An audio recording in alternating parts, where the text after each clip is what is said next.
Hello friends, welcome to my channel visual art history माहीएस। Friends, आज हम प्रख्यात कलाकार के बारे में सोमनाथ होर के बारे में आज बात करेंगे। इनके बारे में थोड़ा हम डिटेल में बात करेंगे। पहले उनके लाइफ के बारे में, उसके बाद उनकी चित्रों के बारे में।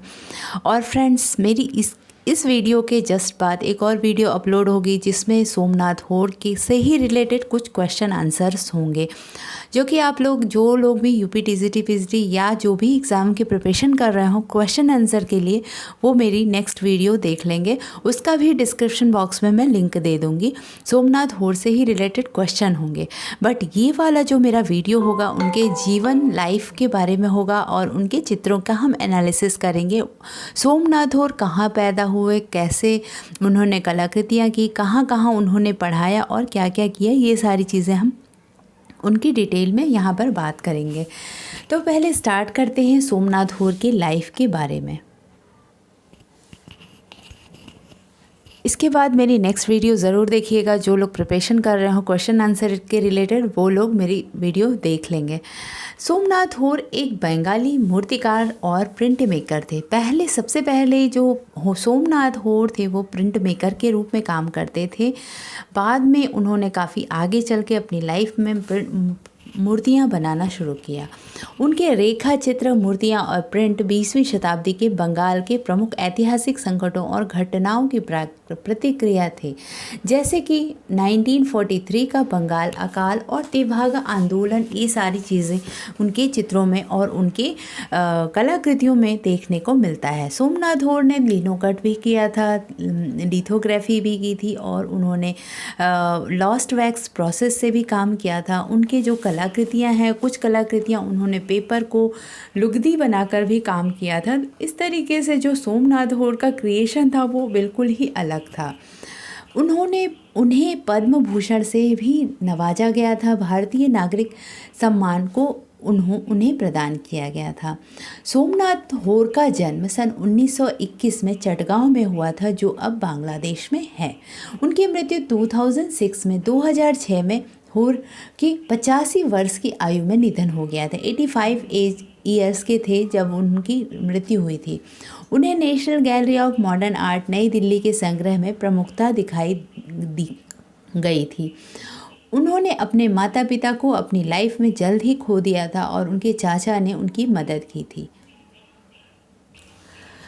अपनी युवावस्था में वे कम्युनिस्ट पार्टी से जुड़े और उनकी समाजवादी विचारधारा ने उनके कलात्मक करियर की शुरुआती चरणों को प्रभावित किया था। यह भारतीय कम्युनिस्ट पार्टी जो थी वो सक्रिय संरक्षण के माध्यम से था, जिसे होर ने कोलकाता के सरकारी कला महाविद्यालय में प्रवेश दिया था। तब हरेन दास ग्राफिक विभाग के अध्यक्षता कर रहे थे और होर ने उनसे काफ़ी कुछ सीखा था। 1943 में उन्होंने कम्युनिस्ट पार्टी की पत्रिका जन युद्ध पीपल्स वार के लिए बंगाल के अकाल के दृश्य दस्तावेज और रिपोर्टिंग की थी। एक कलाकार के रूप में उनकी आयु के आने से बंगाल में 1946 में किसान अशांति के साथ मेल खाता हुआ तेभाग आंदोलन के रूप में जाना जाता है। होर चित्रप्रसाद भट्टाचार्य राजनीतिक प्रचारक और प्रिंट मेकर के अनुयायी बन गए थे। होर ने कलकत्ता के government college of art and craft में मुख्य रूप से लिथोग्राफी और इंटेग्लियो के प्रिंट मेकिंग के तरीके और बारीकियां सीखी थी। 1950 के दशक तक उन्होंने भारत में प्रमुख प्रिंट मेकर माना जाने लगा था। होर ने अपनी प्रसिद्ध लुगदी प्रिंट तकनीकी सहित अपने स्वयं के विभिन्न प्रिंट मेकिंग तकनीकों का आविष्कार किया और विकसित किया, जिसका उपयोग उन्होंने प्रिंट की गंभीर रूप से प्रशंसित घाव श्रृंखला में किया। उनकी जो वुंड नमक श्रृंखला थी, वुंड मीन्स घाव होता है, जो कि उन्होंने एक श्रृंखला में अपनी सारी जो गंभीर रूप से अपना जो भाव प्रदर्शित करना होता है उन्होंने किया था। दिनकर कौशिक के कहने पर होर ने शांति निकेतन में ग्राफिक्स और प्रिंट मेकिंग विभाग का नेतृत्व किया था। सोमनाथ होर ने अपना बाद का अधिकांश जीवन शांति निकेतन में ही बिताया, जहां उन्होंने विश्व भारती विश्वविद्यालय के कला संकाय कला भवन में पढ़ाया भी था। वहाँ वह चित्रकार के.जी. का निकट सहयोगी बने। के.जी. सुब्रमण्यम के निकट सहयोगी बने थे। सुब्रमण्यम और मूर्तिकार रामकिंकर बैच के ये सहयोगी रहे वहाँ पर शांति निकेतन में। 1970 के दशक में होर ने मूर्तिकला बनाना शुरू किया था। पहले ये प्रिंट मेकिंग पे काम किए थे। बाद में इन्हें जब रामकिंकर बैच और के.जी. सुब्रमण्यम के का साथ मिला और उन्होंने सहयोग किया, तब इन्होंने मूर्तियाँ बनाना शुरू की थी और आधुनिक भारतीय कला के प्रतिष्ठित प्रतीक बन गए। उनकी सबसे बड़ी मूर्ति में से एक मदर एंड चाइल्ड थी, जिसने वियतनाम के लोगों की पीड़ा को श्रद्धांजलि अर्पित की। उसे समाप्त होने के बाद कला भवन से चुरा लिया गया और एक ट्रेस में बिना गायब हो गया। कलाकार की मौत के बाद गोपाल कृष्ण गांधी ने समाचार पत्र टेलीग्राफ में सोमनाथ होर के बारे में लिखा था कि सोमनाथ होर एक कलाकार से अधिक थे। वह मानव नाटक के साक्षी थे, लेकिन एक कौशल के साथ वह गवाह में उन्होंने अपनी गवाह की कला में अनुवाद किया था। धर्मनिरपेक्षता में एक युग में समाजवाद और शांति देखी जा सकती है, या उन्होंने शिबू के रूप में उन्हें महत्वपूर्ण ज़रूरतों को जानता था और ऐसे समय में जब कला ड्राइंग रूप और नीलामी हाल की एक नाटक वस्तु बन सकती थी, उन्होंने अपने स्प्रिंग से करीब रखा और उनकी मानवीय संवेदनशीलता को समग्र रखा था। ऑस्कर कोकचस्का की मजबूत शैली से भी प्रभावित थे। जैसे जैसे कलाकार विकसित होता गया, उसके चित्र विशेष रूप से उसके मानवीय आकृतियाँ सरलीकृत और शेड विवरण होते गए। इस कमी के माध्यम से उन्होंने अपनी व्यक्तिगत शैली का उपयोग किया और रेखा के एक उत्कृष्ट उपयोग के साथ बनाई गई पीड़ाओं को व्यक्त किया था। सोमनाथ होर ने अपनी कलाकृतियों में केवल पीड़ाओं को दर्शाया, वुंड्स को दर्शाया और जो सामाजिक उस समय जो व्यथा थी, जो बंगाल का दुर्भिक्ष हुआ करता था, उसको सोमनाथ होर ने अपनी कलाकृतियों में, अपनी स्कल्पचर में, अपनी पेंटिंग्स में और ग्राफिक्स में दिखाने का पूरा प्रयास किया था। सोमनाथ होर जो चीज़ों से प्रभावित होते थे वही अपनी कलाकृतियों में दिखाने का पूरा प्रयास करते थे। सोमनाथ होर कभी भी खूबसूरती और हॉल में सुसज्जित करने के हिसाब से उन्होंने चित्रों को नहीं बनाया, मूर्तियों को नहीं बनाया। उन्होंने हमेशा उनके चित्रों को हम देखेंगे तो उनके चित्रों में काफ़ी बिल्कुल सिंपल सा कास्ट उत्कीर्णन होगा और अगर लॉस्ट वैक्स प्रोसेस भी होगा तो बिल्कुल ही सिंपल। उन्होंने सिर्फ भावों को व्यक्त करना चाहा था। हम उनकी कलाकृतियों को समझ के देख सकते हैं। उनकी कलाकृतियों में हमेशा निराशा है, सामाजिक जो दुर्भिक्ष है वो दिखाने का उन्होंने प्रयास किया है। 1970 के दशक में सोमनाथ की कलात्मक यात्रा का समापन उनकी लुगदी श्रृंखला के पेपर पल्प प्रिंट में हुआ था, जहां उन्होंने अपने लंबे समय से चल रहे मानवतावाद का त्याग किए बिना अमूर्तता का एक अनूठा ब्रांड हासिल किया था। तो इस तरीके से सोमनाथ होर की कलाकृतियों के बारे में हमने समझ लिया। अब उनके चित्रों को देख के एक बार समझते हैं।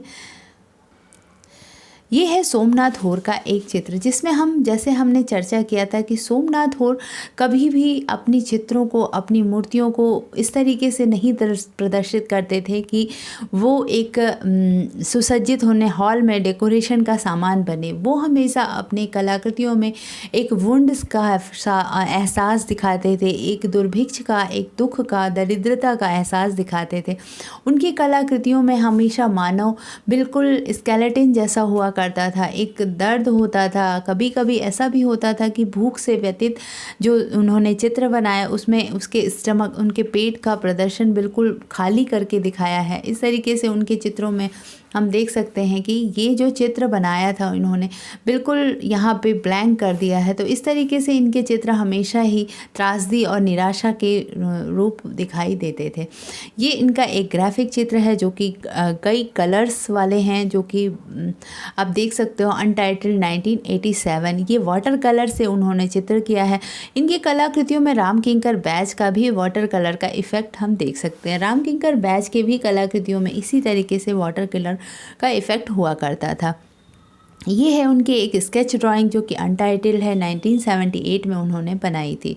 सोमनाथ होर थे पॉलिटिक कन्वर्सेशन लाइक इसका चित्र है। इन्होंने 1978 में इसको बनाया है। 13 on 16 है इंचेस और इसको आप लार्ज में देख सकते हैं। कन्वर्सेशन सोमनाथ होर, पॉलिट कन्वर्सेशन, ये एक तरह से कन्वर्सेशन करते हुए जानवरों को दिखाने का प्रयास किया है। इसमें भी आप दुर्भिक्ष देख सकते हैं, इसको भी बिल्कुल सूखा सा सिकुड़ा सा दिखाने का प्रयास सोमनाथ होर ने किया है। इंक ऑन पेपर है ये। नेक्स्ट है सोमनाथ होर का ब्रोंज। ब्रोंज में ये लॉस्ट वैक्स प्रोसेस हो सकता है, एक तरह से देख सकते हैं। इसमें भी एक मानव आकृति है जिसको बहुत डिटेल में उन्होंने नहीं बनाया है, उसको भी उन्होंने बहुत ही सिंपल तरीके से सिर्फ भावनाओं को एक्सप्रेस करने के हिसाब से इस चित्र को बनाया है। सोमनाथ होर reclining women figurative water colour in brown by Indian Padma Bhushan award Somnath 1965 में water colour on paper Somnath का है। ये आप देख सकते हैं सोमनाथ होर ने इसको किस तरीके से रिक्लाइनिंग एक रेस्ट करती हुई वुमेन का एक चित्र बनाया है, जो कि बिल्कुल उनके चित्रों में सांकेतिक दृश्य ही हुआ करता था। ये आप सोमनाथ होर के चित्रों को देख सकते हैं, इसमें भी वो दुर्भिक्ष और कैसे बनाने का प्रयास किया है, बिल्कुल स्केलेटन ही हुआ करता था इनके चित्रों में। यहाँ पर भी उस एक शोक है, एक अपनी सिर्फ इसमें एक निराशा इस स्कल्पचर में दिख रही है। ये भी लॉस्ट वैक्स प्रोसेस ही है। ये है सोमनाथ होर का एक और दृश्य चित्र जिसको हम लॉस्ट वैक्स प्रोसेस ही मान सकते हैं। ये भी ब्रोंज में बना हुआ है, जो कि एक फेस है और उनके गर्दन बिल्कुल टूटे हुए हैं। ये भी दुर्भिक्ष और निराशाजनक चित्र में से ही आता है। यहाँ पर भी मदर एंड चाइल्ड का इफ़ेक्ट इन्होंने दिखाया है ब्रोंज में, जो कि बिल्कुल ही उन्होंने एक उनके चित्रों में हम सिर्फ सांकेतिक एक चीज़ देख सकते हैं। ये वाला चित्र उनका फेमस है, जो कि हम देख सकते हैं। तो ये रहा हो सोमनाथ होर की कलाकृतियों के बारे में। इसके जस्ट बाद मेरा सोमनाथ होर की मेन कलाकृतियों और उनके लाइफ के बारे में कुछ क्वेश्चन आंसर अपलोड होंगे, जो कि आप जाके नेक्स्ट वीडियो देख सकते हैं। Thank you for watching my video and keep watching, keep learning.